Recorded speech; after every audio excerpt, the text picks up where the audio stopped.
It is weekend, it is time for binge, and I want to tell you about a show I could not stop watching. It is dark.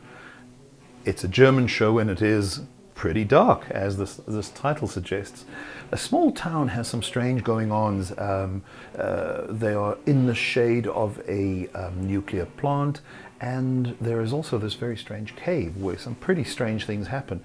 In fact, this is where these two children seem to have disappeared in this particular area. And what's quite fascinating is that everybody seems to wander off towards the cave and more people disappear, and by episode 2 or 3 you start realizing that this is really a time travel story. And I love time travel. At the heart of it, there's really a love affair, and we could say that it is a love affair in time. It is charming. The story rolls over slowly. There are many characters. There are multiple timelines, and it is just so very interesting. When it comes to score, I'm definitely going to give it a 5. It is phenomenal, phenomenal, phenomenal.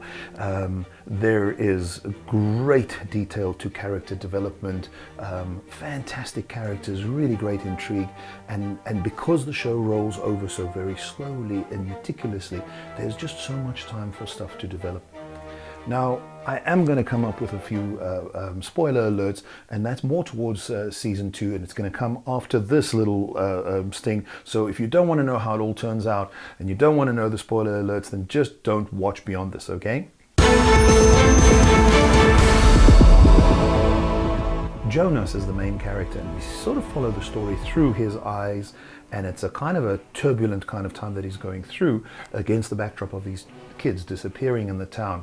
Fascinatingly enough, he gets to meet himself without knowing it, and gets cues from the future self, ultimately arriving at the future destroyed nuclear site, where he makes some fantastic discoveries. I'm not going to tell you about those, but the really interesting things that you find on the internet is how everyone is trying to figure out what these timelines are about and how people fit in. Now, the show has a magical way of jumping between the timelines, eventually just with a subtle sound effect, and here and there with split screens where you see a character in the now and then in the future, and it is just so beautifully handled that, as complex as it is, and as much as it's going to make you think, you're definitely going to fall in love with the story. So that's a 5-star show. It is dark, it is just fantastic, and you're going to not be able to stop watching. Thanks for watching this, by the way. Till another time, cheerio.